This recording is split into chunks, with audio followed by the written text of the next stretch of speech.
In the world of skateboarding, most foundational innovation was established last century. The ollie, the kickflip, vert ramps, flatland, it was a golden era. A creative explosion that shaped everything we ride today. But what happens when the rules get rewritten? Today, we're talking about two skaters who completely flipped the script on what skateboarding can be. They're not just doing tricks, but they're reinventing the playground. From DIY boards that barely look skatable to tricks that even leave veteran skaters scratching their heads, these creators are redefining exactly what it means to skateboard. And before we begin, I just want to let everyone know I'm currently on Patreon, so if you want to see some brand new juggling I'm not showing anywhere else and support me at the same time, support these videos, support everything that I do, you can pay as little as $3 a month just to see some brand new juggling, and you can see it before the rest of the world gets to see it. Link will be in the description below. First up, we have Matt Tomasello. This guy isn't just a skateboarder. He's building one-of-a-kind boards, landing tricks that look like accidents, and making the whole scene wonder, is this genius or has he lost his mind? And in a lot of cases, it's both. One of the most fascinating parts of Matt's catalog of creations to me is the hinge boards. He's known for his wild inventions. Boards that fold mid-air, decks connected by springs, even double-decker setups that flip in ways your brain can't process. This combined with his high level of technique just makes him incredibly fun to watch, especially when he's off hitting no-handed pogos, sideways grinds, slides, flips, and so many more. Matt Tomasello is a reminder that skateboarding doesn't have to be polished or perfect. It can be a playground, a lab, a total disaster, and in the best of ways. From my time in the skateboarding community, I always felt that there was kind of a rigidity to the things that I could learn, and there was rules as to what kind of tricks work, what kind of tricks don't work, and a lot of social guardrails that keep a lot of skateboarders from going on and creating completely outrageous things such as this.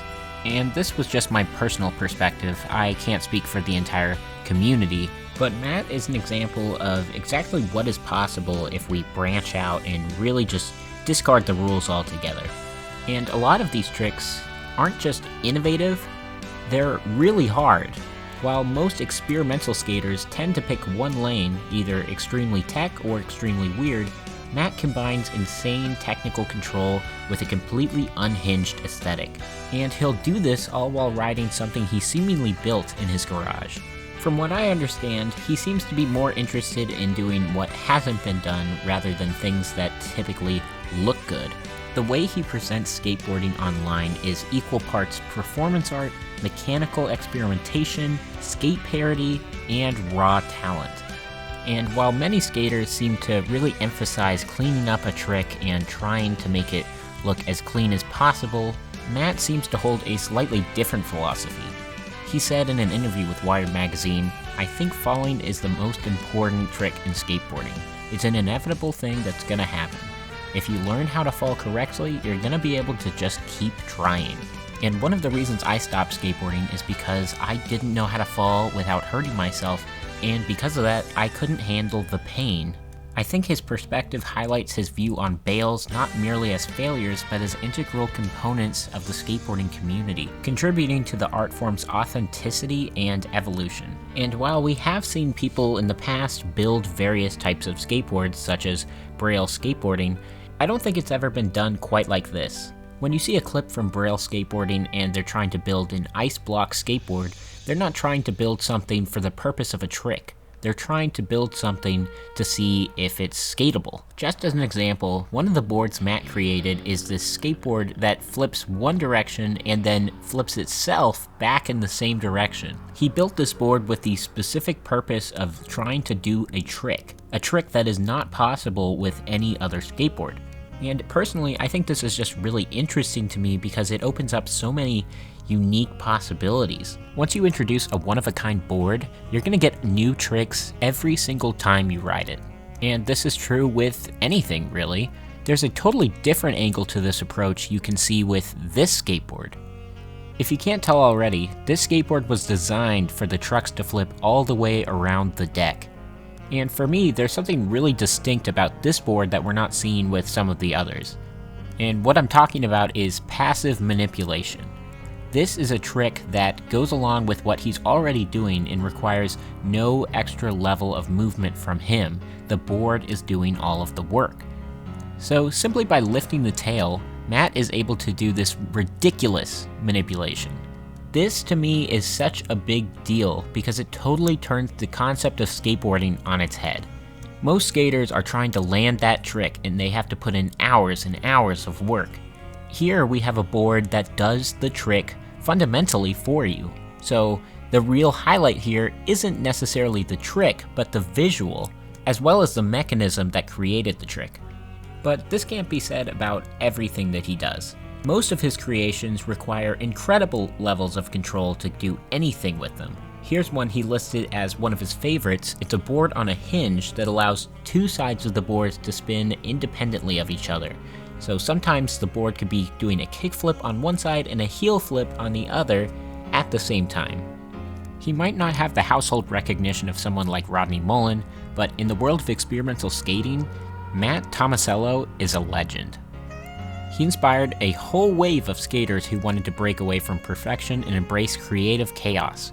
People who care more about, what if I did this on a toaster, than trying to just perfect their form. However, Matt isn't the only one pushing skateboarding in this direction. He is actually part of a Boston-based skateboarding collective known as Fancy Lad that is known for its highly creative and unorthodox approach to skateboarding. And as I mentioned before, there's one more person I would like to talk about. His name is Abe Dubin, otherwise known as Orange Man. Where Matt Tomasello leans into hyper-technical chaos and engineering, Orange Man has created his own unique aesthetic, revolving all around narrative, comedy, and raw absurdism. Where Matt just puts a hinge in his board, Orange Man saws a circle in his board and just shoves his foot in it. Not only is it absolutely ridiculous, some of the tricks that Abe is doing, it's also just incredibly funny and genuinely interesting. These clips are taken from his video, Orange Man's Deluded Daydream, where he builds skateboards out of parking curbs, telephones, and even saws a skateboard in half while he rides it. He treats skateboarding like it's a living cartoon, with the board acting more like a prop in a surreal stage play than a vehicle for pure skill expression. And, much like Matt, the raw skill executed is not lost on the viewer. No matter how absurd it gets, you can't help but think, that is crazy impressive. Abe Dubin and Matt Tomasello are two of the most inventive forces in skating today, and they're breaking every rule in the best ways possible. On one side, Abe performs like a performance artist. He doesn't just land tricks, he tells stories with them.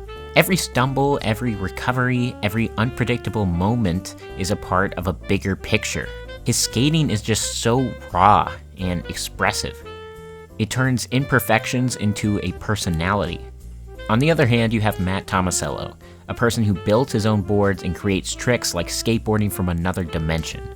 And sure, both of them do build their own versions of skateboarding, but I feel like Matt really pushes this concept a lot more than really all of his contemporaries. Matt's style is chaos, but it is a calculated chaos. Precision engineering disguised as madness. Watching Matt skate is like watching a magic trick unfold in real time. Where Abe finds the beauty in the breakdown, Matt finds it in the blueprints. Both are visionaries. They don't just ride skateboards, they redefine them. Abe turns every single misstep into a beautiful picture, and Matt builds entire skateboards from bolts and vision. And I think together they prove that creativity doesn't have just one shape, or one style, or one perfect vision. It can be messy. It can be mechanical, it can be improvised, invented, or completely unexplainable. And that's kind of the beauty of it. Skateboarding isn't just a sport, it's an open-ended language, and Abe and Matt are writing in dialects nobody's heard before. Thank you so much for watching. I know this is a little bit different than my typical content, but if you want to see me covering more weird and juggling adjacent content, please feel free to subscribe, feel free to like, and if you have anything interesting to say, please leave it down below. Thanks so much for watching, and I'll see you next time.